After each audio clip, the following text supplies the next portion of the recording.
get some expert analysis is GBNews economics and business editor Liam Halligan with On the Money. Liam, the welcome from the CEO of UK Hospitalities is very fulsome, very extremely welcome.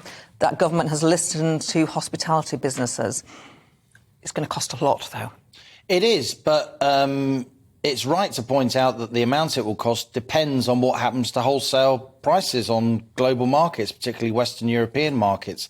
Look, if the gas price comes down on global markets below this cap, the government will make money from this cap. If the price obviously escalates, and it could, these are tough geopolitical times, you only need to mention the word Ukraine to ram that point home, then it will clearly cost a lot more. So I think the government is on solid ground when it says it doesn't know how much this is going to cost. But what I would say is that the headline cap numbers, and these are caps on the unit cost, not caps on entire bills. Many people in the media make that mistake. The cap on the unit cost is £211 per megawatt hour of electricity and £75 per megawatt hour of gas.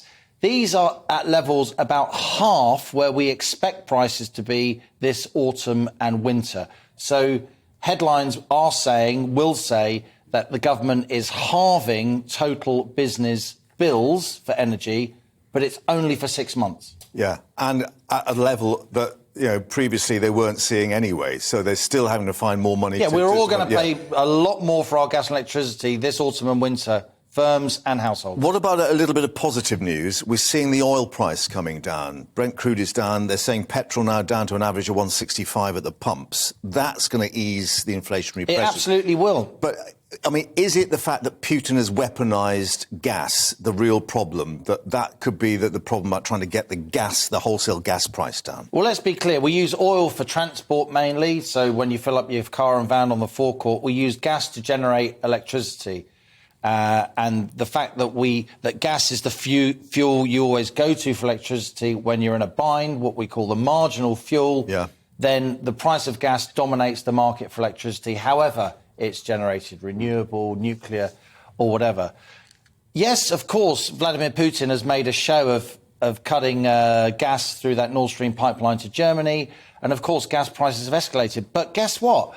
Western Europe is rapidly moving away from Russian gas. We're heavily reliant increasingly on gas, LNG gas, shipped across the sea in liquid form, which is then regasified, not least here in the UK. We have a big chunk of Europe's regasification facilities from places like Qatar, from America in particular. They're benefiting a lot from this energy crunch. So I think this is good news for businesses. It's been a long time coming, but it is only for 6 months with a review at 3 months. So I think business owners, whether it's a pub, a laundrette, a barber's shop or, a big manufacturer, they'll be sleeping easier tonight, but not for long. Yeah, after Christmas will be another thing. Absolutely. Yeah.